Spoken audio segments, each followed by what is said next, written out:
The phrase spoken by Gabriel Bortoleto after the Bahrain GP perfectly sums up the feeling of frustration from a driver who is trying to make miracles with a car that simply isn't delivering. The race seemed promising at first, a smart strategy, good positioning in the early laps, and a clear plan from the team. However, the Sauber once again managed to stay close to the pace of the grid. But this time, Bortoleto made it very clear that his patience was running out. In this video, we're going to break down everything that happened during Gabriel's race, from tyre choices to the struggle of holding positions, the grip issues, and his direct criticism of the Swiss team's car. Despite not retiring, the Brazilian was running on the edge of a car that wasn't performing as it should, and he still delivered everything he could. Want to know why he finished 18th, what went wrong with Sauber's plan, and why the phrase, "I can't follow anyone," closely became the big warning sign. Stay tuned because this story speaks volumes about Bortoleto's future, more than you might think. The race began with a plan that seemed audacious. While most of the grid started on soft tyres, Bortoleto opted for mediums. The idea from Sauber was clear. Gain positions during the race by extending the first stint and capitalizing on the accelerated tyre wear of the rivals who were on softer compounds. Initially, the plan worked. With a calm rhythm, controlled pace, and without pushing beyond the limits, Gabriel managed to reach 12th position, gaining attention while others were making their pit stops. But the strategy had a problem. The performance of the Sauber's medium tyres wasn't holding up as the team had hoped. Bortoleto was the first among all those who started with this compound to make a pit stop, changing to hard tyres. And that's when things started to unravel. The grip simply wasn't there. The car dragged, especially during the restarts, and with every lap the Brazilian lost contact with those ahead of him. The problem worsened after the safety car came out, when the race could have taken a different turn. Gabriel went back into the pits, switched to medium tyres again, and rejoined in last place. The plan that started off promising turned into a survival game. If there is one thing that took Gabriel Bortoleto out of a real fight for positions at the Bahrain GP, it was the lack of grip, or rather, the total absence of it. During the second phase of the race, the Brazilian tried to close in on Lance Stroll, who was just ahead with hard tyres. In theory, with fresh medium tyres, the Sauber car should have had an advantage at that moment, but that wasn't what happened.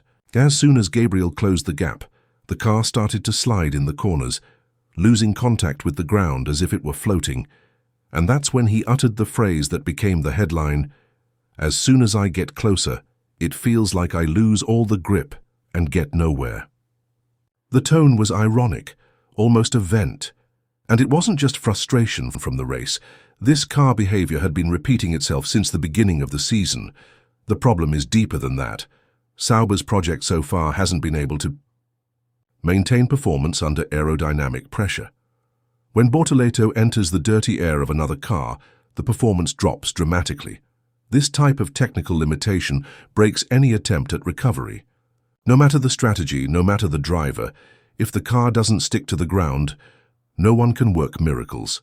And Bortoleto clearly realized that after his second pit stop, just after the safety car came out due to a crash between Carlos Sainz and Yuki Tsunoda, the race was still open, and the restart could have been the perfect moment for Bortoleto to try something different, as he had fresher medium tyres than many around him. But the ideal scenario stayed only in theory.